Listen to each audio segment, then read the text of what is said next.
ہوں کہ جو میرے ولی سے عداوت رکھے میں اس کے ساتھ اعلان جنگ کرتا ہوں. اللہ اللہ. اب یہاں کیا ہے؟ اللہ اکبر. لوگ اللہ والوں سے عداوت رکھتے ہیں, لوگ اللہ والوں سے دل میں کینہ رکھتے ہیں. اب آپ سوچتے ہیں مخدوم ماہمی کے لیے تو کینہ نہیں ہے. ذرا دھیان کرنا, اس حدیث پاک کو آپ نے بار بار سنا ہوگا.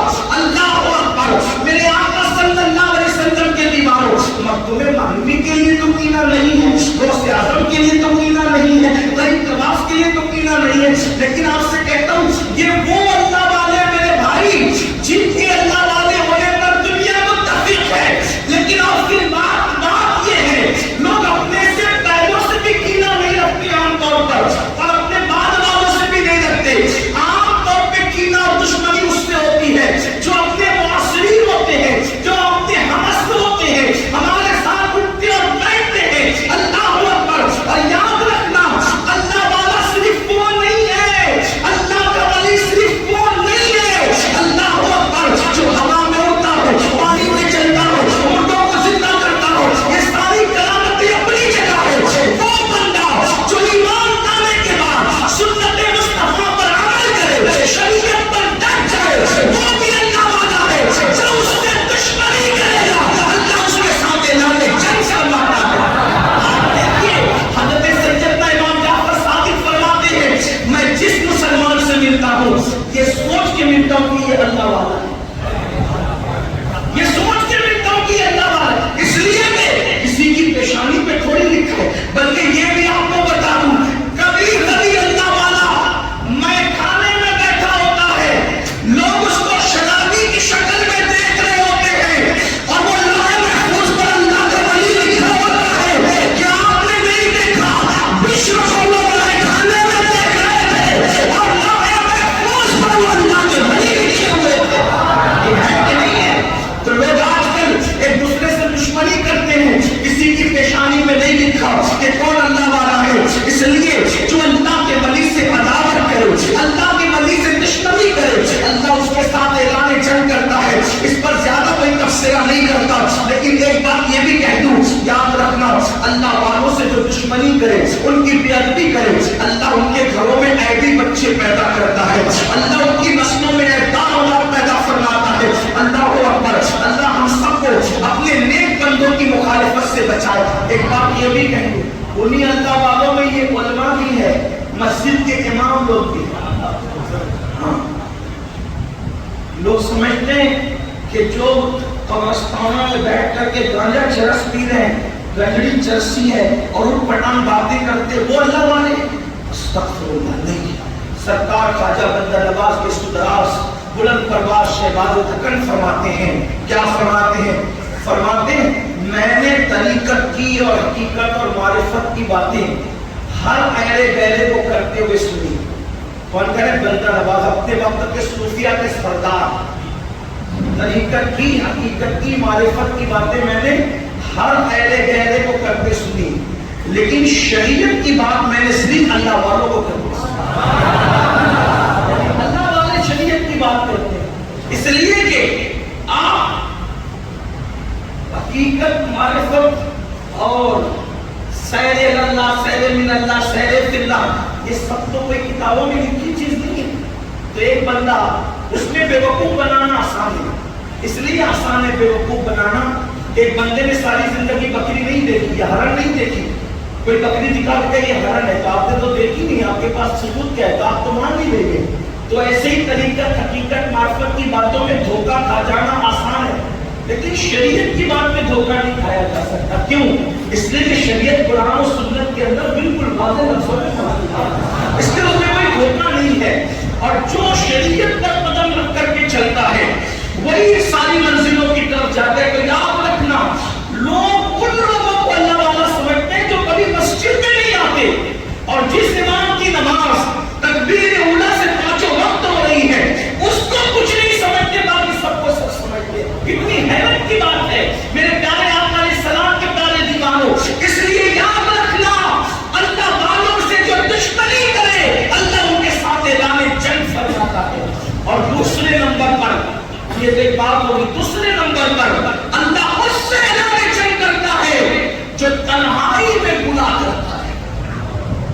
دیکھو 99% لوگ اس امت کے، اگر میرا حسن ظن صحیح ہے تو 99% لوگ اس امت کے تنہائی کے گناہوں کے اندر مبتلا ہے۔ اللہ فرما ہے کہ میں ان سے اعلان جنگ کرتا ہوں جو اکیلے میں گناہ کرتے ہیں، لوگوں کے سامنے گناہ سے بچتے ہیں اور تنہائی میں گناہ کرتے ہیں۔ یہاں سے لے کے پتہ نہیں میری آواز انٹرنیٹ کے ذریعے سے کہاں کہاں تک پہنچ رہی ہے۔ ہر آدمی سوچے مجھے نہیں پتا، اس لیے کہ میں گنہگار اللہ کا بندہ ہوں، نہ آپ کے دل کا حال میں جانتا ہوں، نہ میرے دل کا حال آپ جانتے ہیں، نہ آپ کی خلوتوں کو میں جانتا ہوں، نہ میری خلوتوں کو آپ جانتے ہیں، مگر یاد رکھنا ہر آدمی اپنی خلوتوں کو اچھی طرح جانتا ہے، ہر آدمی اپنی تنہائیوں کو اچھی طرح جانتا ہے۔ یاد رکھو مسلم امت کی 99% آبادی تنہائیوں کے اندر گناہوں میں مبتلا ہے، اکیلے میں گناہ کر رہے ہیں۔ وہ طبقہ جو زانی کہلاتا ہے، شرابی کہلاتا ہے، مجرم کہلاتا ہے، وہ تو تنہائیوں میں گناہ کر ہی رہا ہے، لیکن مذہبی کہلانے والا طبقہ بھی اپنے آپ کو گناہ سے بچا نہیں پا رہا ہے۔ میرے پیارے آقا علیہ السلام کے پیارے دیوانوں، سوچو جس قوم سے اللہ جنگ کا اعلان کرے، جس قوم کو اللہ جنگ کا چیلنج کرے، آپ بتاؤ پھر دنیا کی کون سی طاقت اس کو امان عطا کرے گی؟ رب العزت جس سے جنگ کا اعلان کرے، رزاق مطلق جس سے جنگ کا اعلان کرے، خالق و مالک جس سے جنگ کا اعلان کرے، ستار و غفار جس سے جنگ کا اعلان کرے، اب مجھے بتاؤ دنیا کی کون سی طاقت ہے جو رب کے مقابلے میں کسی کی مدد کر سکتی ہے؟ ہے کوئی رب کے مقابلے میں مدد کرنے والا؟ سن لو، انبیاء کرام بھی رب کے مقابلے میں مدد نہیں کرتے، اولیاء کرام بھی رب کے مقابلے میں مدد نہیں کرتے، اس لیے کہ رب کے مقابلے میں جو آ جائے پھر وہ اللہ والا نہیں رہ جاتا، خدا کے نیک بندوں کی فہرست سے اس کا نام خارج کر دیا جاتا ہے۔ یہ جو انبیاء اولیاء مدد کرتے ہیں بِإِذْنِ اللہ مدد کرتے ہیں، خدا کے مقابلے میں مدد نہیں کرتے۔ یہ بات یاد رکھنا، بِإِذْنِ اللہ مدد کرتے ہیں، خدا کے مقابلے میں مدد نہیں کرتے۔ اور اللہ جب اعلان جنگ کرے تو پھر کوئی مددگار نہیں ہے، کوئی مدد کرنے والا نہیں ہے۔ اور اللہ کا اعلان جنگ کیا جی کر مردہ لائے ہیں لوگ؟ اللہ فرمائے جو اکیلے میں گناہ کرے، اپنی تنہائیاں کو یاد کرو، اپنی رات کی تاریخی کو یاد کرو۔ اللہ اکبر، گناہ وہ ہے جس نے بڑے بڑوں کو تباہ اور برباد کر دیا۔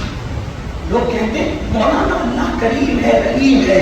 میں نے کہا اللہ رحیم و کریم بے شک ہے، لیکن اس کا رحیم ہونا، اس کے رحیم ہونے کے عقیدے پر، اس کے کریم ہونے کے عقیدے پر اگر آدمی گناہ پر دلیر ہو تو گویا کہ وہ اپنے آپ کو دھوکہ دے رہا ہے۔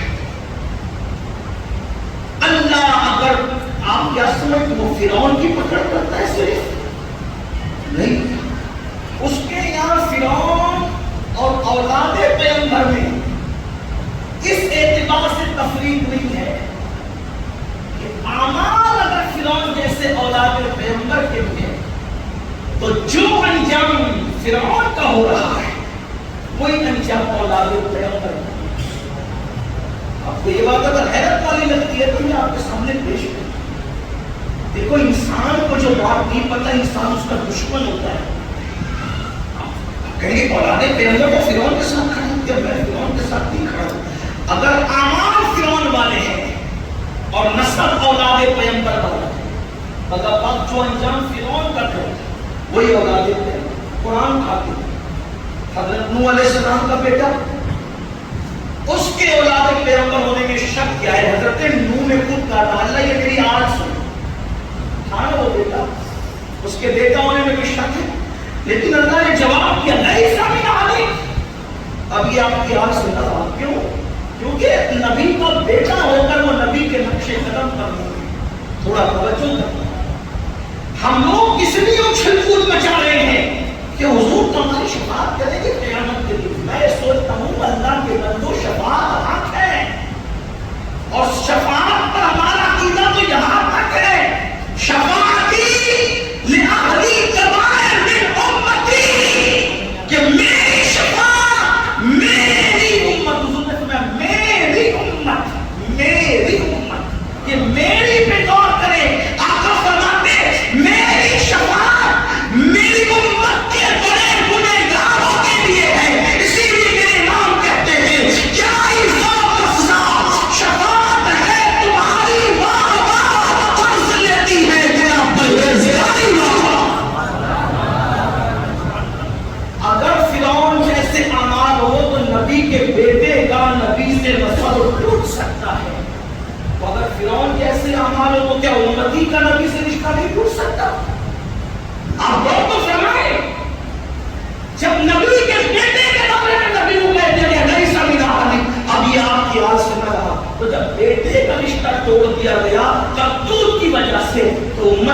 مت بناؤ. حضور نے کہا میں میری امت حضور کی امت تو بن کے دکھاؤ. رات کے 3 بجے تک گندی فلمیں نرم نرم بستر پہ لیٹ کر کے دیکھ رہے ہیں. یہ کس کے لیے کس کے لیے اللہ نے محبوب سے پکڑ محبوب آپ فرما دے مومنوں کو کہ وہ اپنی نگاہوں کو نیچی رکھیں. اور اگر ہم وہ بھی 3 نمازی حاجی ہر سال رمضان مبارک میں عمرہ بھی کرتے ہیں, حج بھی کرتے ہیں, 4 6 جانور بقرعید میں ذبح بھی کر رہے, لیکن تنہائی میں فلم دیکھ رہے ہیں, پاکستانی سیریلوں کے نام پہ عورتوں کو تک رہے ہیں, خوبصورت عورتیں تکی جا رہی ہیں. آپ سے پوچھتا ہوں آخر دین کس چیز کا؟ ایک عورت پر اگر چلتے ہوئے نظر پڑ جائے اور آپ نے نظر ڈال دی تو اللہ کے رسول فرما رہے کہ آنکھ میں آپ کی سلاخیں ڈالے گا. یعنی 1 سیکنڈ کے لیے کسی عورت کو تک لیا تو آپ کی سلاخیں آنکھوں میں ڈالی جائے گی. جو 3 گھنٹے عورت کو تک رہا ہے وہ بھی ننگا, اور پھر کہتا ہے شفاعت ہماری بھی شفاعت ہے. میں آپ کو امید کرنے نہیں آیا, یہ نہیں کہتا کہ آپ کے لیے مجھے کیا پہنچتا ہے, لیکن آپ سے کہتا کہ حضور کا امتی تو بنے, حضور علیہ السلام کا امتی تو بنے, کوئی حضور کا امتی بنے. پھر اس کے لیے میں تو کہتا ہوں جو امتی سچا بن جائے قیامت کے دن سارے والے میدان اسی کے ہیں, میدان محشر اسی کا ہے. اس لیے کہ فقط اتنا سبب ہے انہیں آتے قصد محشر کا کہ ان کی شان محبوبی دکھائی جانے والے. ہمارے عقیدے میں تو یہ ہے کہ قیامت کے دن مصطفیٰ جان رحمت کی شان کے ظہور کا دن ہوگا, ان کے مقام و مرتبے کی اظہار کا دن ہوگا. لیکن بتاؤ اللہ کے چیلنج کو قبول کرنے کی جسارت کرنے والے لوگ کہاں ہیں؟ اپنی تنہائیوں کے اندر رات کی تاریکی میں اللہ اکبر. اس کے بعد عورتوں پر پاک کی نظر, کتنی وہ آنکھیں ہیں جو عورتوں پر پاک کی نظر نہیں ڈالتے, جبکہ اللہ کے رسول علیہ الصلوۃ والتسلیم کا فرمان ہے.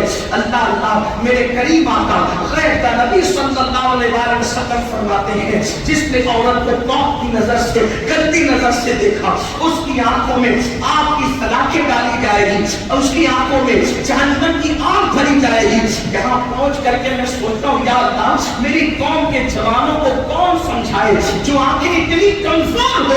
اللہ کو اکبر, اگر پیاس کاٹی جائے تو پیاس کے ننھے ننھے ذرات انسان کی آنکھ میں چلی جائے. میری اور آپ کی آنکھوں میں اگر اللہ کو اکبر پیاس کے ننھے ذرات چلے جائیں ہم اس کو برداشت نہیں کر پاتے. دن کا چلا جائے اس کو برداشت نہیں کر پاتے. مجھے بتاؤ میرے بھائیوں اللہ کو اکبر کیسے ہم برداشت کریں گے وہ جہنم کی آگ؟ اور جہنم کی آگ کیا ہے علماء بار بار بیان کر چکے ہیں. صرف اتنا سمجھ لو جہنم کی آگ کی حرارت کو غیر کا نبی مصطفیٰ کریم رؤوف الرحیم صلی اللہ علیہ وسلم نے یوں بیان فرمایا اس کے اندر اگر پہاڑ ڈال دیے جائیں تو پہاڑ بھی پگھل کر کے بہ جائیں. جہاں پہاڑ پگھل کر کے بہیں گے وہاں ہماری ان ننگی سی آنکھوں کا کیا بنے گا, ان پتلی سی آنکھوں کا کیا بنے گا جو نہ پیاس کا ذرہ برداشت کر سکے, جو نہ دن کا برداشت کر سکے. دن کا اور ذرہ تو دور کی بات, ہماری پلک کا بال اگر ٹوٹ کر ہماری آنکھ میں آ جائے تو اس وقت تڑپ کا عالم کیا ہوتا ہے, اس وقت تکلیف کا عالم کیا ہوتا ہے. اپنی پلک کا بال جو آنکھ برداشت نہ کر سکے وہ جہنم کی آگ جہاں پہاڑ بھی پگھل کر پانی ہو جائیں گے وہ آگ جب آنکھوں میں ڈالی جائے گی انجام کیا ہوگا. لوگ کہتے ہیں نماز کی توفیق نہیں ہوتی, عبادت میں لذت نہیں ملتی. اللہ اکبر ہمارے بزرگوں نے لکھا فرماتے آدمی صرف گناہ کرنے کا سوچ لے, صرف سوچ لے اللہ اس سے عبادت کی لذت چھین لے. گناہ کرنے کا سوچنے کی بنیاد, سوچنے کی بنیاد پر اللہ اس سے عبادت کی لذت کو چھین لیتا ہے. اور سناؤ اللہ کے رسول غیب کا نبی صلی اللہ علیہ وسلم فرماتے ہیں کہ جو انسان اپنی آنکھوں کو کنٹرول کرے, آنکھوں کو حرام دیکھنے سے بچائے, آنکھوں کو آوارگی سے بچائے, اللہ کا اعلان ہے میں اس کے دل میں ایسا ایمان نقش کر دوں گا اس کی حلاوت کو اپنے دل میں محسوس کرے گا.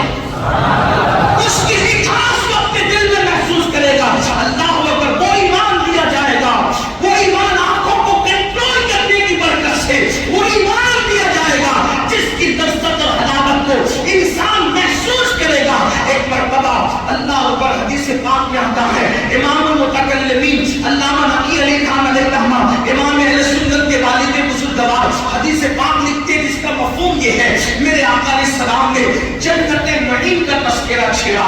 آقا نے جنت نعیم کا، یاد رکھنا جنت اتنی مشکل نہیں ہے جتنی اہل بدعت نے بیان کی ہے، اور جنت اتنی آسان نہیں ہے جتنا آپ اور ہم بیان کر رہے ہیں. نہ اتنی آسان ہے جتنا ہم بیان کر رہے ہیں، اور نہ اتنی مشکل ہے جتنا اہل بدعت نے بیان کیا.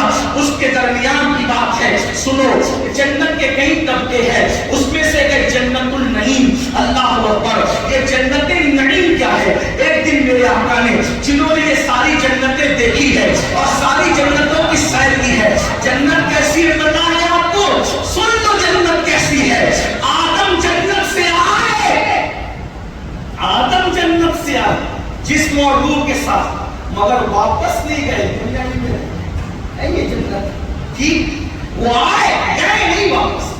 یعنی معاذ اللہ یہ مطلب نہیں ہوا اگر کوئی مفہوم کہ وہ جنتی نہیں ہے، یہ کوئی بات مت نکال. وہ اگر وہ جنتی نہیں تو جنتی ہوا، جنت تو ان کا ہوتا ہے، لیکن آئے گئے نہیں. آنے جانے کی بات ہو، یہ جنت. آدم آئے گئے نہیں، کیوں؟ جنت سے آئے، اولاد کی محبت نے دنیا میں رکھی.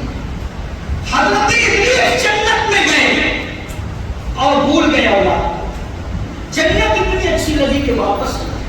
آدم آئے پلٹ کر نہیں گئے، ابلیس گئے پلٹ کر نہیں آئے. یہ اپنے نبی کی شان ہے کہ جو گئے بھی ہیں اور بار بار گئے اور بار بار واپس.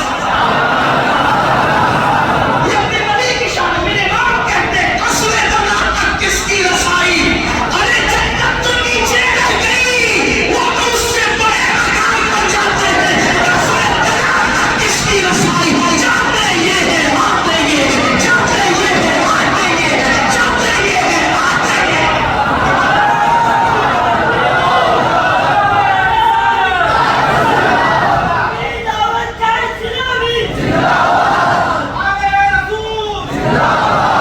ارے اس نے جنت دیکھ کر ادریس واپس نہ آئے، لیکن میرے نبی امت سے پیار اتنا کرتے ہیں کہ اس نے خالق کو دیکھ کر امت کی محبت میں نبی واپس تشریف لائے.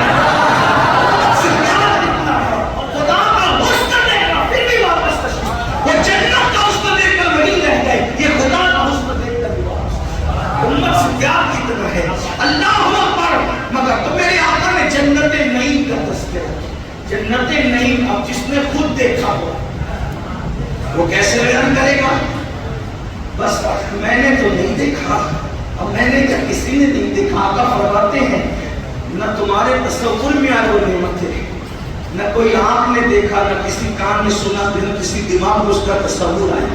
حضور نے بس اتنا بتایا اس کی نعمتیں ایسی ہیں کہ حوروں نے جو کنگن پہن رکھا ہے، اگر وہ کنگن یوں کر دے تو پوری دنیا کے انسان چمک سے اس کی اندھے ہو جائے، برداشت نہ کر سکتے. اس کی حور اگر اپنی پنڈلی سمجھتے ہیں نا، ممبئی والوں پنڈلی اگر کھولتے تو اللہ اکبر، دنیا کے انسان اس کی پنڈلی کی روشنی کی بنیاد پر اپنی عقل کھو دے، پاگل ہو جائے، دیوانے ہو جائے. اور اس میں ایک ایک جنتی کو اگر 70 لباس پہنائے جائیں گے، جیسے میں نے 2 پہنے ہیں، ایک کرتا ہے اور نیچے اندر کے کپڑے، تو میرے کرتے نے اندر کے کپڑے کو چھپا رکھا ہے. صحیح ہے؟ دکھتا ہے؟ نہیں دکھتا ہے. ہاں، یہ شرافت بھی ہے، دکھنا بھی نہیں چاہیے، لیکن بہرحال کہ دکھ نہیں رہا ہے. صحیح. مگر جنت کے لباس کی خصوصیت یہ ہے کہ 70 لباس پہنائے جائیں گے اور 70 کے 70 نظر آئیں گے. کیسے نظر آئیں گے یہ دکھانے والا چاہتے. ایک اور بات، اگر کوئی آدمی کا جسم آپ کپڑے میں دیکھو تو خوبصورت لگتا ہے نا، لیکن اگر اس کو بغیر کپڑے کا دیکھیں تو گھن آتی، زیادہ تکلیف ہوتی. صحیح ہے. لیکن جنت میں جو حوریں ہیں، جنت نعیم کی بات کر رہا ہوں، اور بھی جنتیں ہیں، اس میں ان کی چمڑی دکھے گی، ان کا گوشت بھی دکھے گا، ان کی ہڈی بھی دکھے گی، ہڈی کا گدا بھی دکھے گا، اور وہ اتنی خوبصورت لگ رہی ہوگی اتنی خوبصورت لگ رہی ہوگی کہ اللہ اکبر انسان کا حسن دیکھ کر کے کہے گا کہ یہ جنت کی ہونے اتنی خوبصورت ہے، یہ جنت کی ہم نے ایسا حسن تو نہ دیکھا ہے نہ سنا ہے۔ اب آپ اندازہ فرمائیں کہ جب ہونے اتنی خوبصورت ہے تو ہونوں کا بنانے والا اس کے حسن جمال کا عالم کیا ہوگا۔ تو حضور علیہ السلام نے پھر وہاں کی نہر کا ذکر کیا۔ نہر میں جو کنارے ہیں وہ چکے ہیں، نہروں کو بہنے کے لیے گڈھا چاہیے، لیکن جنت کی نہریں گڈھے میں نہیں بہتی، وہ زمین پہ بہتی ہے، اس کو گڈھا نہیں چاہیے، نہ ادھر پانی پڑتا ہے نہ ادھر پڑتا ہے، اعتدال میں بہتا ہے۔ اس کے بعد جو اینٹیں زبرجد کی ہے، یاقوت کی ہے، حضور نے خود بیان کی۔ اب میں کیا کہوں، میری اوقات اور حیثیت کیا ہے، ہم تو کچھ بھی بیان نہیں کر سکتے، کیونکہ جتنا سنا اس میں سے بھی کچھ سنا، کچھ یاد رہا، کچھ پڑھا، کچھ بھول گئے۔ لیکن جب یہ جنت کا نقشہ کھینچا جنت نعیم کا، تو صحابہ کرام کے جذبات چوبنوں پر آئے۔ اسی نے عرض کیا آقا کہ جنت نعیم ملے گی کہاں سے؟ جنت بھائی مالک جنت سے اس نے جنت سنا تو پھر پوچھا، صحابہ نے پوچھ لیا حضور یہ جنت ملے گی کس کو؟ آقا نے فرمایا مفت میں ملے گی، فری میں کہہ رہا مفت میں ملے گی، بے حساب ملے گی، کام ایک ہی کرنا ہے۔ کیا کرنا ہے؟ میرے آقا کا نبی فرماتے ہیں کوئی خوبصورت عورت سامنے آ جائے، بندہ یہ سوچ کر اس کو نہ دیکھے کہ اللہ دیکھ رہا ہے۔ کوئی حسن جمال سامنے آ جائے، خوبصورت عورت، اور بندہ یہ سوچے کہ اللہ دیکھ رہا ہے، بس نظر چھٹائی، اللہ اس کے لیے بے حساب جنت نعیم میں جانا لکھ دیتا ہے۔ کتنی سستی ہے، وہ تو نہایت سستا سودا بیچ رہے ہیں جنت کا، ہم اس کا مول چکائے، اپنا ہاتھ خالی ہے، اللہ اکبر، آنکھوں پہ کنٹرول کیا، تنہائی میں کوئی نہیں دیکھ رہا ہے، صرف اللہ دیکھ رہا ہے، اور اس تصور کے ساتھ نظریں چھپ گئی۔ کہاں گئے وہ نوجوان جو یہ کہتے مولانا اگر اللہ اکبر زندگی میں لڑکی نہیں تو زندگی کا مزہ کیا، زندگی میں چکر مکر نہیں تو زندگی کا مزہ کیا، زندگی میں ٹنکی نہیں تو زندگی کا مزہ کیا؟ ارے نادان یہ زندگی جنم ہوگی ہے، 4 دن کی چاندنی ہے، دیکھ اپنے نبی کو اتنے سستے میں تجھے بے حساب جنت دلا رہے ہیں، آنکھوں پہ کنٹرول کیا کہنے میں اللہ دیکھ رہا ہے، اور جس چیز کو رسول اللہ نے دیکھنے سے منع کیا ہے نظریں چھپ گئی، بے حساب جنت کا پروانہ مل گیا۔ اسی پہ بس نہیں، میرے آقا یہاں تک فرماتے ہیں جو اکیلے میں ہو اور کوئی حسن اس کو دعوت نظارہ دے رہا ہو، اور ایسے عالم کے اندر اللہ دیکھ رہا ہے، اس تصور کے ساتھ جو نظریں جھکا لے اللہ اسی وقت 360 حوروں کے ساتھ اس کا نکاح فرما دیتا ہے۔ 360 حوروں کا وہ شوہر بن جاتا ہے اسی وقت نظریں جھکا دے سے۔ اور اگر ایسا نہ کیا، تنہائی میں گناہ کیا، تو اس کا محفوظ دیکھیں اللہ سے اعلان جنگ کرنے کو، اللہ سے اعلان جنگ قبول کرنے، یا بلکہ یہاں تک حدیث پاک میں ہے جو اللہ کا اعلان جنگ قبول کرے گا اللہ اس کی نسلوں کو برباد، اس کی نسلیں، لوگوں کے کاروبار نہیں، وہ کہتے ہیں مولانا کسی نے کچھ کر دیا، میرا کاروبار بہت اچھا چلتا ہے میں نہیں چل رہا، مولانا کسی نے کچھ کر دیا میری بیٹی کو مشکل دیا، مولانا کسی نے کچھ کر دیا میں بیمار رہ رہا تھا، مولانا کسی نے کچھ کر دیا، اور پھر آپ کے یہاں پھر ماشاءاللہ بابا گیری کی زوروں پر ہے، پھر لوگ مجبوروں کو اور لوٹتے ہیں، خوب کماتے ہیں، پریشان کو اور پریشان کرتے ہیں۔ سب ایسے میں یہ نہیں کہتا، سب کو نہیں کہتا، لیکن اتنا ضرور کہتا ہوں میرے بھائی ہمیں کسی نے کچھ کیا یا نہیں کیا مجھے نہیں پتا، لیکن ہم نے اپنے آپ کے لیے کیا، کیونکہ میرے آقا علیہ السلام کی حدیث پاک کا مفہوم ہے جو رات کو گناہ کرتا ہے دن کو اس کا اثر سزا کے طور پہ دیکھتا ہے، جو دن کو گناہ کرتا ہے رات کو اس کا اثر سزا کے طور پہ دیکھتا ہے۔ اللہ پاک اللہ اکبر ڈائریکٹ کسی کو سزا نہیں دیتا، سزا کے اسباب پیدا کرتا ہے، کسی کی اولاد کو اس کا بے وفا بنا کر سزا دیتا ہے، کسی پہ بیماریاں مسلط کر کے سزا دیتا ہے، کسی کا بڑھاپا لائق رحم بنا کر سزا دیتا ہے۔ بے شمار ایسے جوان آپ نے دیکھے ہوں گے جنہوں نے جوانی کے پانی میں آگ لگائی، جنہوں نے دولت اور جوانی کے نشے میں اللہ رب العزت کے چیلنج کو قبول کیا، اس کے جنگ کے چیلنج کو قبول کیا، پھر جب بڑھاپا آتا ہے حالانکہ جان بوجھ کے کوئی بندہ قبول نہیں کرتا، یہ سب لاشعوری طور پر ہے، لیکن اللہ کی غیرت تو اللہ کی غیرت ہے. جب اللہ ایسے جوانوں کو جنہوں نے جوانی میں زنا کیا، حرام کھایا، ناجائز کام کی، تنہائی میں گناہ کیا، پھر ایسے لوگ کو جب اللہ سزا دیتا ہے تو بڑھاپا اتنا قابل رحم ہوتا ہے. اللہ اکبر. نہ پیر اٹھنے کے قابل ہوتے ہیں، نہ زبان بولنے کے قابل ہوتی ہے، نہ ہاتھ توبہ کے لیے ہم کام کرتے ہوئے نظر آتے ہیں، اس کو توبہ کی توفیق بھی نہیں ہوتی. یاد رکھنا، خدا کی دی ہوئی مہلت کو اس کا مس یوز نہ کرو، اس کا غلط استعمال نہ کرو. آؤ حضرت سیدنا زید رضی اللہ تبارک و تعالیٰ عنہ ارشاد فرماتے ہیں تنہائی میں گناہ کے حوالے سے.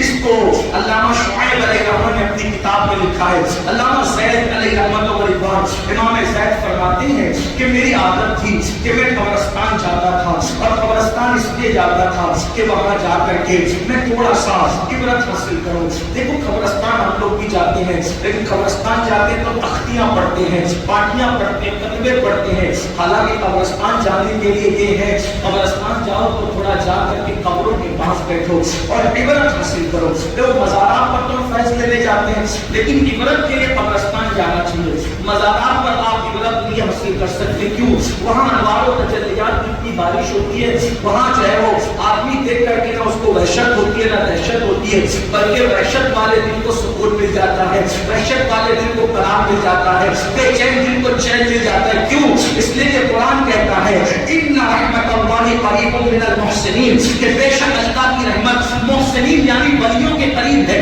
نیک بندوں کے قریب ہے. جہاں رحمت برس نہیں ہو وہاں وحشت کیسی، وہاں دہشت کیسی، بلکہ وہاں تو سکون ملتا ہے، وہاں تو قرار ملتا ہے، وہاں تو اطمینان ملتا ہے. اللہ والوں کے آستانے پر دعائیں قبول ہوتی ہے.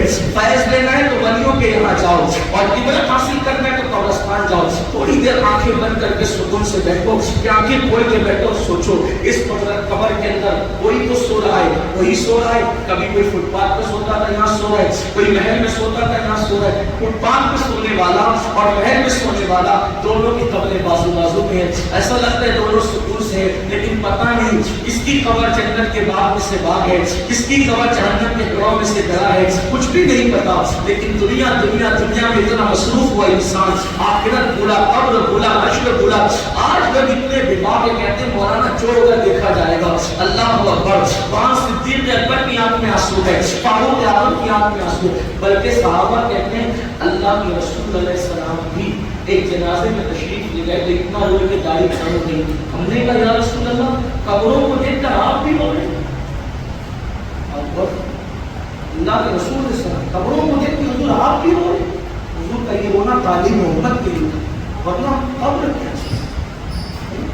حضور قدم رکھتے تو وہ قبر جنت کے باغوں میں سے باغ بن جائے. یہی تو ہے. لیکن حضور رو رہے تعلیم امت کے لیے، اور ہمیں رونا نہیں آتا. ہم تو دنیا رشتے داری کی اس کی رقم بات کرتے جاتے ہیں اور جنازے میں مٹی دیے نہیں کہ نکل جاتے. تھوڑا بیٹھ کر سوچو، ہڈیاں پگھل گئی لوگوں کی، ہڈیاں کھا لی مٹی کی. کیسے ہو سکتے؟ کوئی متولی صاحب، کوئی حاجی صاحب، کوئی غازی صاحب، کوئی یہ صاحب، کوئی وہ صاحب ہے کسی کی چلی وہاں، سب مٹی میں سو رہے. بس بات اتنی ہے، نہ خاندان، نہ قبیلہ، نہ خطہ، نہ علاقہ، نہ ڈگری، کچھ نہیں. بس اتنا بندے راضی مجھے کیا یا نہیں. اگر تم نے راضی کیا تو فرشتوں سے بہتر ہے، اور ناراض کیا تو پھر تو کتے سے بہتر ہے. اور کیا ہے؟ بابا بلے شاہ کہتے ہیں اٹھ بلیا چل یار بنا لے ورنہ بازی لے لے کتے. اگر خدا کو ہم منا نہ سکے کتا آگے نکل گئے ہم پیچھے.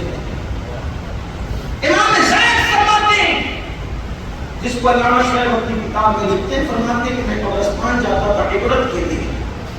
ایک دن میں قبرستان میں قبر کے پاس بیٹھا تھا، میری آنکھ لگی تو میں نے خواب میں بھیانک منظر دیکھا کہ مردے اپنی اپنی قبروں سے نکل گئے، اور ایک مردہ نکلا قبر سے، اور آسمان سے ایک آگ کی زنجیر سمجھتے چین، زنجیر آگ کی آسمان سے اترتی ہے اور اس کے حلق میں ڈالی جاتی ہے، اور وہ حلق سے گزرتے ہوتے اس کے پاخانے کے مقام سے نیچے کو نکلتی ہے. امام زید کہتے ہیں میں نے یہ منظر دیکھا اور وہ چیخ رہا تھا، اور چیختے ہوئے فرشتوں سے کہتا تھا فرشتوں کیا میں نمازی نہیں تھا؟ یعنی وہ بے نمازی نہیں تھا، نمازی تھا. میں نمازی نہیں تھا.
سامنے ہے. میری آنکھ کھلی اور خواب کا اثر میرے پورے وجود پر تھا. میں لرزہ برندام تھا کہ اللہ اکبر، نمازیں پڑھنے والے، روزے رکھنے والے، عمرہ کرنے والے، حج کرنے والے اگر تنہائی میں گناہ کرے ان کا انجام کیا ہوگا؟ آپ مجھے بتائیں میرے بھائیوں.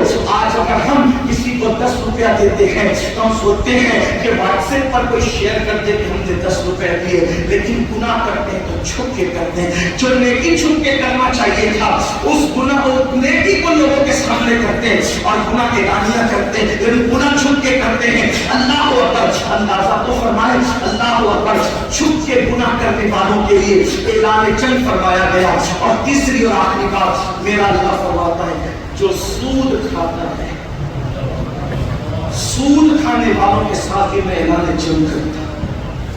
اللہ کے رسول علیہ السلام نے فرمایا جہنم میں ایک وادی ہے، اس کی گرمی اتنی ہے کہ اس سے دن میں 5 مرتبہ جہنم بھی پناہ ہوتا ہے.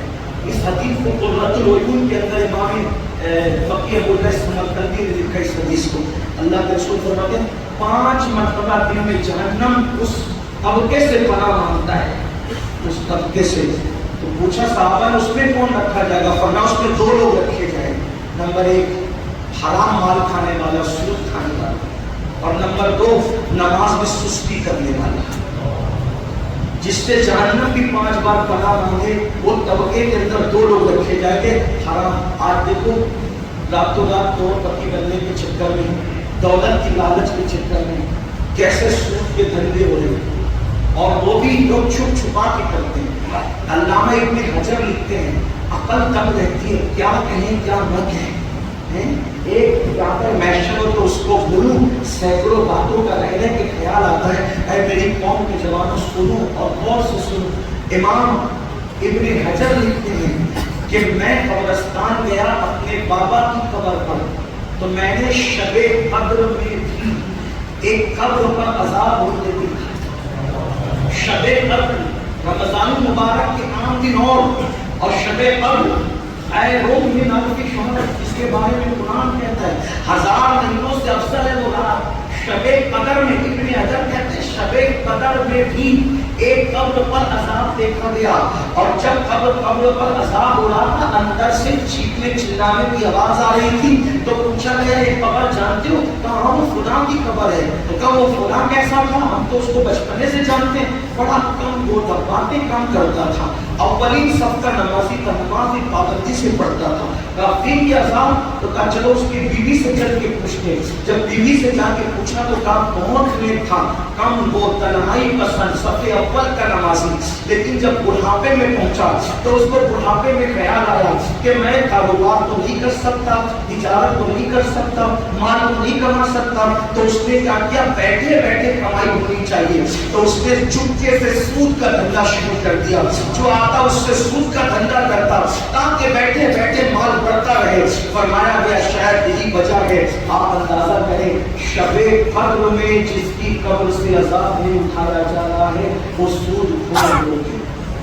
اور اللہ پاک فرماتا ہے میں اس سے بھی اعلان جنگ کرتا ہوں. آج یہ بھی ممبئی میں چلتا ہے، ہمارے یہاں بھی 4 جگہ جہاں جا رہے 5 لاکھ لے لو اور اتنا مہینے کا ہمیں دیا کرو. اور کیا کہتے ہیں یہ پارٹنرشپ ہے مولانا. یہ کون سی پارٹنرشپ؟ کون سا کاروبار ایسا ہے جس میں بالکل یقینی طور پر 5 لاکھ دینے کے بعد 50,000 منتھلی کوئی کما لے؟ 51 بھی تو کما سکتا ہے اور 50 بھی تو کما سکتا ہے. 50 ہی تو اگر 51 کمایا تو 1,000 چھوڑتے کیوں؟ اور اگر 50 کمایا تو پھر 1,000 بڑھ کے لینے کا تمہیں کیا حق ہے؟ اور پھر پوچھو ان سے پارٹنرشپ اس کا تو نام نہیں کسی بات منافع ملائی کھاتے رہو. پارٹنرشپ اس کا نام ہے کہ جتنا منافع میں شریک ہو رہے نقصان میں شریک. آخر وہ کون سی تجارت ہے جس میں شریک منافع ہو؟ کوئی تجارت نہیں. چاہے مکے کی منڈی میں کرو، چاہے بغداد کی منڈی میں کرو، چاہے شام کی منڈی میں کرو، اگر آپ تجارت کا مال لے کر بیٹھے ہیں تو تجارت کہتے ہی اس کو ہے جس میں نفع بھی ہو نقصان بھی ہو. نفع نقصان تو ہوتا ہے. ارے جو صحابہ کرام نے تجارت کی تو ان کو بھی کبھی نفع ہوا کبھی نقصان ہوا. اولیاء نے تجارت کی ان کو بھی کبھی نفع ہوا کبھی نقصان ہوا. یہ ممبئی کے سیٹ لوگوں کا کیسا کاروبار ہے کہ اس میں کوئی نقصان کا شاید ہی کوئی اندیشہ ہی نہیں. ہاں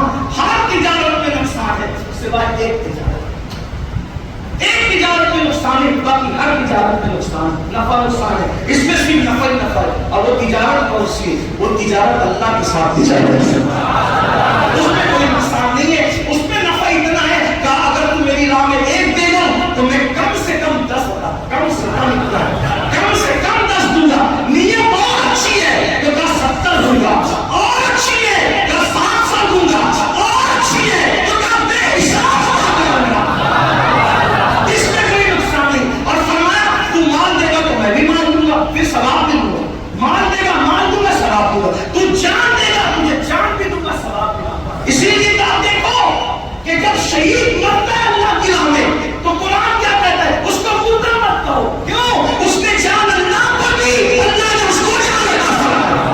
اور ایسی جان عطا کی وَلَا تَقُولُوا لِمَن يُقْتَلُ فِي سَبِيلِ اللَّهِ أَمْوَاتٌ بَلْ أَحْيَاءٌ وَلَٰكِن لَّا تَشْعُرُونَ. جو اللہ کی راہ میں مار دیے جائیں انہیں مردہ مت کہو، وہ زندہ ہے مگر تمہیں شعور نہیں ہے. دیکھو انہوں نے جان دی تو اللہ نے جان، اور جنہوں نے مال دیا اللہ ان کو دیتے. یاد رکھنا اللہ کی راہ میں دینے والا کبھی محروم نہیں رہتا، کبھی تنگ دست نہیں رہتا. جب کبھی تنگ دستی ہے نا، آسان تعویذ ہے. تنگ دستی اللہ کی راہ میں دینے لگو، 1 2 کے 10 آئے گا، لیکن نیت اچھی ہو، اللہ پہ بھروسہ. آج ہمیں سب پہ بھروسہ ہے، اللہ پہ نہیں. تعویذ والا بابا کہہ دے یہ تیرا کام ہو جائے گا، آنکھ بند کر کے بھروسہ. اللہ کا گڑگڑا میں کروں گا، ہے کوئی گڑگڑا؟ اللہ پاک فرماتا ہے حدیث قدسی صحیح میں ہے کہ اللہ ہر رات صرف شب برات اور شب قدر نہیں، اللہ پاک ہر رات کے آخری حصے میں پہلے آسمان پہ تجلی کرتا ہے جیسا کہ اس کی شان ہے، اور پھر فرماتے ہیں میرے بندے مانگ. کیا مانگتا؟ تو جو مانگے گا بچے. سیاسی لیڈر کہتے ہیں یہ بنا کے دیں گے وہ بنا کے دیں گے، تم پہ بھروسہ کرتے ہو. اور اللہ روز فرما ہے مانگ میں تجھے عطا کروں گا. اور اس کو چھوڑ کے ادھر بھٹک رہا ہے بندہ. کتنا گندا ہے بندہ. سب پہ بھروسہ، رب پہ بھروسہ نہیں، اللہ پہ توکل نہیں. ارے رات کے آخری حصے میں گڑگڑا کے دیکھو. حضرت سیدنا مخدوم اشرف ہمارے مخدوم فرماتے ہیں مجھے رات کے آخری حصے میں جا کر جو نعمتیں ملی ہیں کسی نفل عبادت کی وجہ سے جو نعمت نہیں ملی ہے یہ ہے. اس وقت میں تو اللہ کے ساتھ تجارت کرو لیکن نیت اچھی ہو. بتائیں بات ختم کرتے ہیں، وقت ہو گیا. حالانکہ ذہن پھر چاہتا ہے کہ باتیں کی جائیں، دل کے اندر باتیں امٹ کر آتی ہے، لیکن بہرحال جانا ہے آگے. بات ختم کرتے ہوئے تو دیکھو نیت اچھی ہو، اللہ کے ساتھ تجارت. 1 2 10 ضرور نہیں، ہم 10 بھی ہونا تیرے لگا کر اللہ کی راہ، لیکن اس نیت سے مت دیا اگر ملے اس کو راضی کرنی. ہاں اس کو راضی کرنی. پھر دیکھو ایک بار رابعہ بستی روزے سے بڑی عظیم خاتون رابعہ بستی 4تھی بیٹی بن کے پیدا ہوئی تھی، اسی لیے اس کو ان کا نام رابعہ رکھا. اتنے غریب گھر میں پیدا ہوئی، جس دن پیدا ہوئی تھی اس دن گھر میں نہ چراغ میں تیل تھا اور نہ استعمال میں تیل تھا. تو اللہ کے رسول نے امیر کو خواب میں آ کے فرمایا کہ وہاں بچی پیدا ہوئی، وہاں سامان پہنچا. یوں مقبول تھی اللہ کے رسول کی بات. بڑی نیک، بڑی پارسا، بڑی پارسا. 4تھی تھی، بڑی دکھ بڑی کہانی اس خاتون کی. اور یاد رکھنا اللہ وہ انہیں کو دیتا ہے جن کو اپنا بناتا ہے. اگر بندہ دکھ کی حکمتیں جان لے، اگر بندہ دکھوں کی حکمتیں جان لے تو کبھی وہ مسکرانے کی بھی کوشش کرے. ایک دن حضرت موسیٰ علیہ السلام نے اللہ سے کہا مولا یہ فرعون اتنا بدبخت ہے، اس کے سر میں کبھی درد بھی نہیں ہوتا. ارشاد ہوتا ہے موسیٰ جس کو اپنا بناتے ہیں درد بھی اسی کو دیتے ہیں. اس کا سر ہی اس قابل نہیں کہ اپنا درد سہے سکے. یہ شان ہے اللہ والا. اور جس کو اسی لیے میرے آقا فرماتے ہیں سب سے زیادہ ستائے انبیاء جاتے ہیں، یعنی سب سے زیادہ آزمائش انبیاء پر ہوتی ہے. بخار جتنا عام لوگوں کو ہوگا اس سے ڈبل بخار انبیاء کو ہوگا. اما عائشہ کہتی ہے حضور کے وصال کے وقت بخار کا یہ عالم تھا، میں چادر گیلی کر کر کے نبی کے جسم پہ ڈالتی تھی اور وہ تھوڑی دیر میں چادر سوکھ جاتی تھی بخار کی وجہ سے. انبیاء کرام کی آزمائش. اور پھر انبیاء کے بعد وہ آزمائے جاتے جو انبیاء کے قریب ہوتے ہیں. انبیاء بڑی دکھ بھری کہانی ہے رابعہ کی. رابعہ کی بڑی دکھ بھری کہانی. ایک مرتبہ رابعہ کی بھی حضرت رابعہ کی ہاتھ ٹوٹ گئے. کسی نے کہا کیسے ہاتھ ٹوٹ؟ کہ ایک آدمی نے مجھے دیکھ لیا تو میں اللہ کے خوف سے گر گئی. کہ اب میں ایسی ہو گئی کہ لوگ مجھے مرد دیکھنے لگے، ہاتھ ٹوٹ گیا تو آ گیا. پھر کسی نے ان کو جنگل میں ڈھونڈ کر بیچ دیا، بازار میں بیچ دیا. اللہ کی بندی کو بکی تو بکی تو کیا کرتی تھی، دن کو جہاں بکی تھی وہاں خدمت کرتی تھی اور رات کو عبادت کرتی. ایک دن سر سجدے میں رکھ کے کہہ رہی تھی تو نے مجھے بکوا دیا، اب میرے دو مالک ہو گئے، ایک مجازی ایک حقیقی. تو دن کو مجازی کی خدمت کرتی اور رات کو حقیقی کی کرتی. اگر پورا ٹائم آزاد رہتی تو تیری خدمت کرتی. بس یہ بات ہو رہی تھی کہ وہ مالکہ جگ گئی، دیکھا کہ پورا جھونپڑا روشن ہے، نور سے پورا جھونپڑا. باہر دیکھا تو چھت سے لے کے آسمان تک نور ہی نور ہے. جھانک کے دیکھا تو وہ نور نابیہ کی پشت سے چھت تک اور چھت سے آسمان. صبح ہونے سے پہلے شوہر کو بلایا، دیکھو یہ ہماری کمیز کیا ہے. جب بتایا تو صبح لوگوں نے کہا کہ مالکہ غلام کمیز تو ہم لوگ ہیں، اگر آپ رہنا چاہیں تو رہ، جانا چاہیں تو آزاد ہیں. لاکر پھر چلی گئی اور گئی تو پھر گم ہو گئی.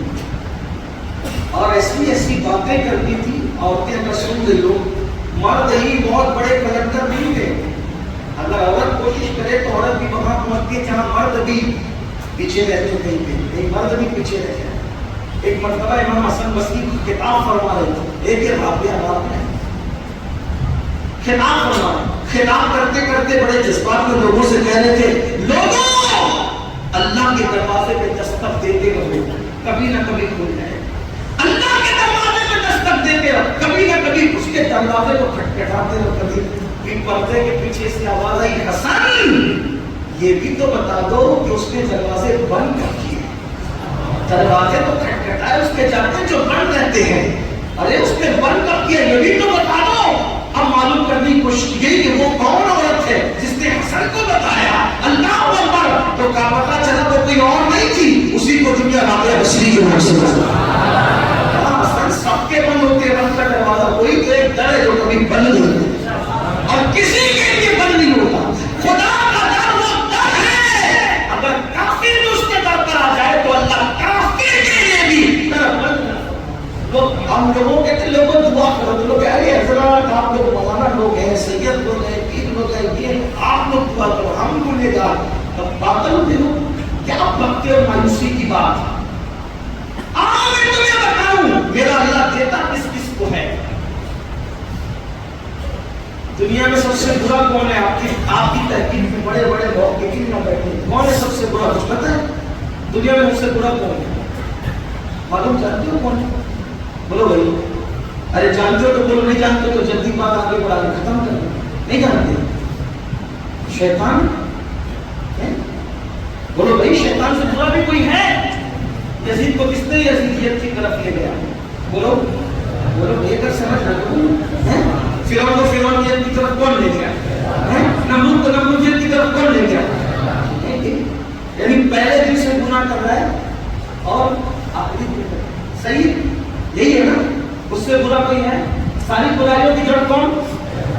اللہ تعالیٰ نے اس کو جس دن شیطان کہا نکل ان کا رجیم، تو دھتکارا ہوا ہے. اس نے کہا جاتا ہوں لیکن کچھ دینا مجھے. کیا مطلب ہے؟ کہا آخری دن تک زندگی دی، آخری دن تک مجھے زندگی چاہیے اور یہ بھی اختیار دے جس کو جدھر چاہوں گمراہ کرنا کہتا ہوں دے مجھے. اللہ نے کہا دیا. اللہ نے کہا نادان ہو. اللہ شیطان جیسے کو نام نہیں کہتا، وہ شیطان کو اللہ کرتا ہے، آپ کو نہیں دیتا، ہمیں نہیں دیتا. اور پھر سنو ہمارے بزرگوں نے یہ تقید تھا جب قیامت کے دن اللہ کی رحمت کا نظارہ شیطان دیکھے گا تو وہ پوچھا کر کے اپنے آپ کو بتا دے میں بھی ہوں. اللہ پاک جب سب جنتیوں کو جنت میں ڈال دیں، سب جہنمیوں کو، سارے کافر جہنم میں، مومن جنت میں، یہاں تک کہ سب کلمہ پڑھنے والے مسلمان جو ایمان پر گئے سب بخشے گئے. حتیٰ کہ کچھ رہ جائیں گے تو حضور بول کے اللہ ان کو بھی نکال دے. اللہ ان کو، اللہ فرمائے گا محبوب یہ تیرے امتی ہے تو میرے بھی تو کچھ ہے نا. کیا پیار کرنا، دیکھیے محبوب یہ میرے بھی تو کچھ ہے نا. سب کو نکال دے گا. جب سب کا معاملہ طے ہو جائے گا تو شیطان میرا بھی کچھ کر. دیکھو میرا اللہ کیسا ہے. یعنی آخری پہلے دن سے لے کے آخری دن تک کے سب گڑبڑ کس نے کی؟ شیطان نے. اور آخری میں کیا کہ میرا بھی کچھ کر. اللہ تعالیٰ کیا چاہتا ہے بولو؟ وہ کہے گا مجھے بخش دے. اللہ کہے گا ٹھیک ہے بخش دوں گا تجھے بھی. ہے کوئی ایسا؟ کیا کہے گا؟ یہ میں اپنی طرف سے نہیں کہہ رہا ہوں, جا کے کتاب دیکھنا. کچھ لوگوں کو ایسا لگتا ہے کہ یہ باتیں ایسی ہوتی ہیں, ایسے نہیں ہوتی ہے. اس کو لکھا امام المتکلمین علامہ نقی علی خان نے اپنی کتاب میں. اعلیٰ حضرت کے والد کا استاد ہے, انہوں نے لکھا ہے, لیکن اس کو میں اپنے انداز میں بیان کروں. شیطان میرا بھی کچھ کر. اللہ کو میں کیا چاہتا ہوں بخش دے. ٹھیک ہے سب نام ہی ہے. اللہ اس کے اللہ ہے, اس کے کرم میں اللہ فرمائے گا تجھے بھی بخش دوں گا. لیکن اللہ تو پھر اللہ ہی ہوتا.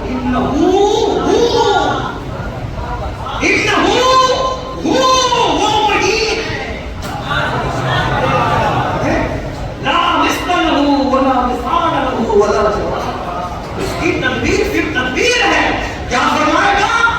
بخشوں گا تجھے بھی, ایک ہی شرط ہے, اب بھی آدم کو سجدہ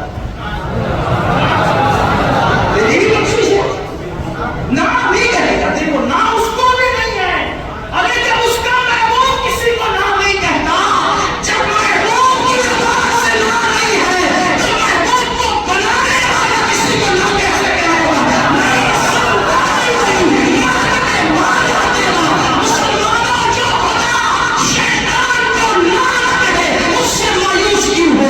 اپنے مسائل اس کی بارگاہ میں رکھو, اپنے معاملات اس کی بارگاہ میں رکھو, اپنا رشتہ اس سے مضبوط کرو. گڑگڑانا سیکھو, پاؤں کو کام کرنا سیکھو, آجزی کرنا سیکھو. جو مانگو گے مانگنے سے ملے گا. شرط ایک ہے کہ اس کے محبوب کو وسیلہ بنا کر کے جاؤ. اللہ سب کچھ سے بڑھ کر کے عطا کرے گا, اس سے تجارت کرے گا. کیا اللہ کی شان بھول گئے؟ اللہ کو بھول گئے, اس کو اس میں کر کے اللہ آؤ اللہ سے بولو. اللہ نے کہا ٹھیک ہے تجھے بخشوں گا. ایک شرط ہے آدم کو سجدہ کر. اس کی مستی بھی نہیں چلتی. وہ کہے گا پہلے نہیں کیا اب کیسے کروں گا؟ اور پھر ٹھیک ہے تم جاؤ اپنے ٹھکانے پہ, اور اس کو اس پہ ٹھکانا. یعنی اسی کی مستی اسی کو لے ڈوبے گی. اللہ رب العزت کے دامن کرم پر کوئی عیب کا تھپا بھی نہیں لگا سکے گا, اور نہ وہاں رکھ سکتا ہے. اس کی شان بڑی افضل ہے. اللہ کے ساتھ تجارت کرو. بات اسی پہ ختم کرنا.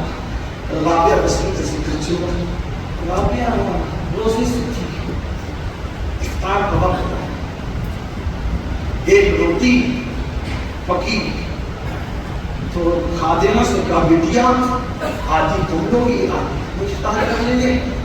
اب جو خادم لوگ ہوتے ہیں نا اللہ والوں کے, وہ بڑے محروم لوگ ہوتے ہیں. زیادہ وجہ سب کی نظر پیر اور بزرگوں پہ ہوتی ہے, ان کی ادھر ادھر ہوتی ہے.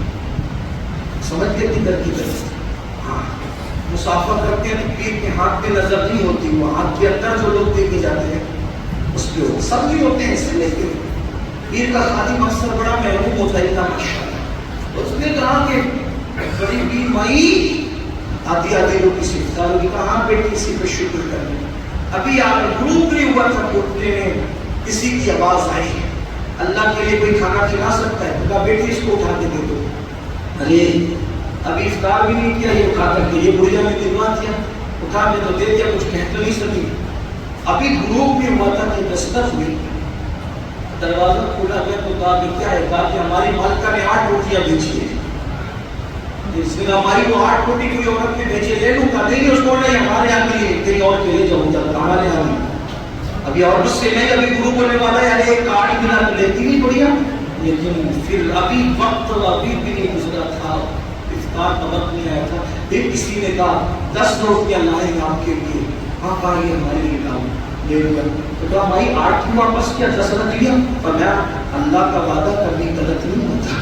ان اللہ لا یخلف المیعاد, ان اللہ لا یخلف المیعاد, اس کا وعدہ کبھی خلاف نہیں ہوتا. کہا اس نے کہا ایک دو گے تو کم سے کم 10 دوں گا. یہ کم سے کم ہے 10 سے کم نہیں دے گا وہ. تو 8 آئی تو میں نے سوچا اس کا وعدہ جھوٹا کیسے ہو سکتا ہے, اس لیے 8 اپنے لیے کسی اور کے لیے, اپنے لیے تو ایک کا 10 ہی ہوگا نا. جو دو گے, ایک روٹی بھی 10 ملی, 1 پیسہ تو 10, یہ کم سے کم ہے, زیادہ سے زیادہ. اور تجارت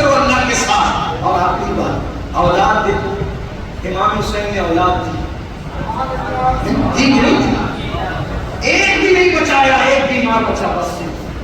اگر میں تو سوچتا ہوں اگر زین العابدین پاک بیمار نہیں ہوتے تو شاید وہ بھی دے دیے جاتے۔